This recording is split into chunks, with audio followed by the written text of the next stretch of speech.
Nothing but the whole wide world to give. Nothing, nothing. At the old sanctuary of a downtown Austin Episcopal church, Jakob Dylan unveils songs from a new album called Women and Country. On the blacktop, the sun in my eyes. Women and country on my mind. I think they're just very strong concepts and images that bring out some very good things in people and some very awful things in people. No more shame. Bring a lot of happiness, they make a lot of us quite insane.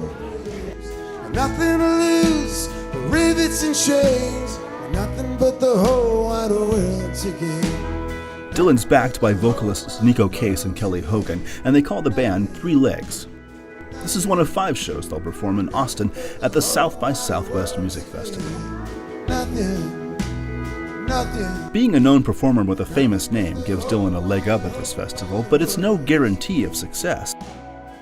South by, as it's called by locals, has become an embarrassment of riches for music lovers and a tough challenge for a band hoping for a break. What started off 23 years ago as a festival of several dozen bands playing over a weekend has become a behemoth. 10 days, dozens of films, an interactive conference that had more in attendance this year than music or film, and some 2,000 bands playing in venues all over town. With so much music at its showcases and parties, choosing where to be at any given moment at South by is often less a matter of preference, but one of practicality. Can you get from where you are and get into where you want to be? Aside from that, you follow your tastes, you follow the buzz. One band getting a lot of buzz this year was never heard of a year ago. Neon Indian, a project by Alan Palomo, broke onto the scene anonymously last spring.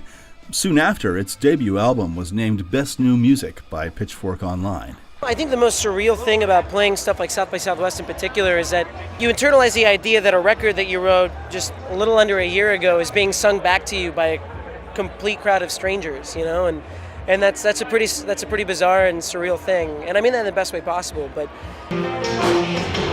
in the madness that is South by, Neon Indian jammed in more than half a dozen shows over 5 days.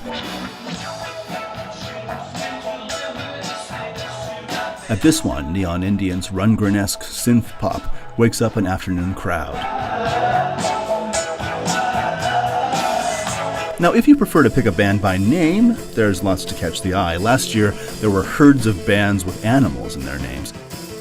Brooklyn's Bear in Heaven would have fit in just fine. They certainly held their own this year, playing in top form -1 member at this closing night showcase. This year, the most common band name word was bells. The lineup of bands had more bells, bells, bells, bells, bells, bells, bells than that Edgar Allan Poe poem.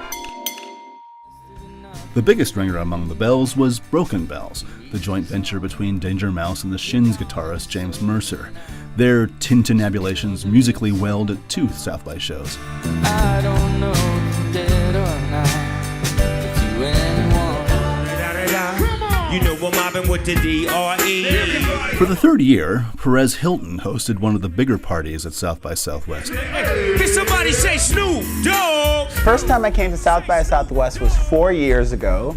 I just came for fun. I just had such a good time that I knew I had to come back and be involved somehow. And that's when I decided to start throwing my own party here. And now this is the 3rd year that I've had my own event at South by Southwest. The gossip blogger clearly takes pride in finding and showcasing artists on the cusp of making it big. He says he listens to his blog readers to turn him on to new music. Because they know that I'm passionate about music, and they read my suggestions and they send me stuff that they think I would like.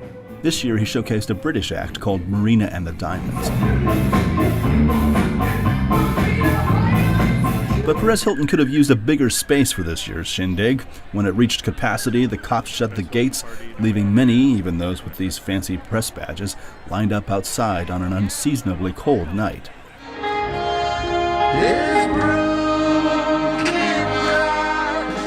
In addition to Jakob Dylan, other major acts came to support new records. Broken Social Scene's about to release Forgiveness rock record in May. Oh, hold me like a baby Suzanne Vega is re-recording her back catalog and releasing them as collections on her own label.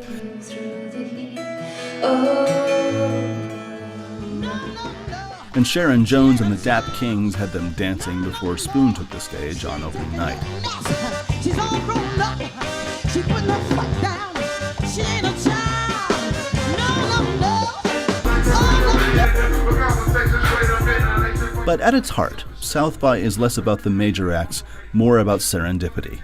Braving the crowds and lines to follow your ears to new discoveries. In Austin, for Time.com, I'm Craig Duff.